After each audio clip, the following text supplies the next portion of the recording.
सुट्टीचा आनंद आणि जेवण खास. हॉटेल राजाधिराज म्हणजे एकदम झकास. बर्थडे पार्टी, किटी पार्टी असो वा गेट टुगेदर, फॅमिलीची स्वतंत्र सोय आणि playing area. Veg, non veg, tandoori, Chinese पदार्थांची लज्जत, AC rooms, AC conference hall, swimming pool, नव्याने सुरू होत असलेली फॅमिली रेस्टॉरंट. हॉटेल राजाधिराज, कराड, तासगाव रोड, पलूस.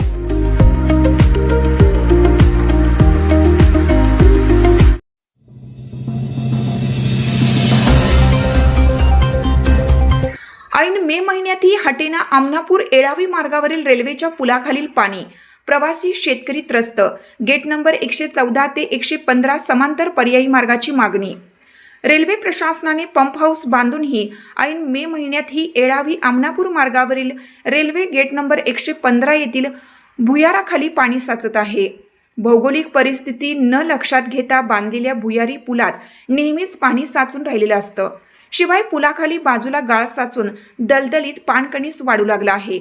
समोरून चारचाकी आल्यास दुचाकीला बाजूच्या चिखलातून गाडी काढावी लागत असून यामुळे लहान मोठे अपघात होत आहेत. सतत साचणारे पाणी आणि चिखल यामुळे या पुलातून चालत जाणंही मुश्किल होऊन बसलं आहे. याचा नाहक त्रास विद्यार्थी, महिला, शेतकरी, दूध उत्पादक, प्रवासी यांना होत आहे. गेट नंबर 115 येथील कोणत्याही भौगोलिक परिस्थितीचा विचार न करता बांधलेल्या या भुयारी पुलामध्ये आजूबाजूच्या निचराचरीमुळे पाणी साचणं साहजिकच आहे. त्यामुळे येळावी आमनापूरसह परिसरातील नागरिकांना प्रचंड त्रास होत आहे. परंतु वारंवार पत्र व्यवहार करूनही रेल्वे प्रशासनाकडून ठोस उपाययोजना करण्यात अपयश आलं आहे.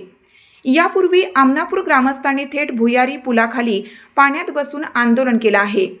याशिवाय रेल्वे अधिकारी, कंत्राटदार यांना हार घालून गांधीगिरी आंदोलन केलं आहे. भौगोलिक परिस्थिती अनुकूल नसतानाही रेल्वेने भुयारी पूल उभारला.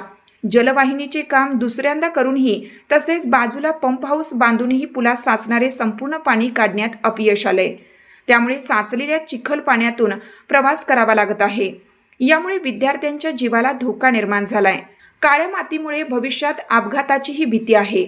दरवर्षी पुलाखाली पाणी साचल्यामुळे येळावी आमनापूर हा मार्ग पावसाळ्यात वाहतुकीस अडथळा निर्माण होतो. शेतकऱ्यांना शेतात जाणे येणे मुश्किल होऊन बसतं. या रेल्वे पुलाखाली पाण्याचा पावसाळ्यापूर्वी बंदोबस्त करावा. तसेच या पुलाखाली नेहमीच चिखल पाणी साचून राहत असल्याने शेतकऱ्यांनी गेट नंबर 114 ते 115 पर्यंत रेल्वे लाईनशी समांतर पर्यायी मार्गाची मागणी केली आहे.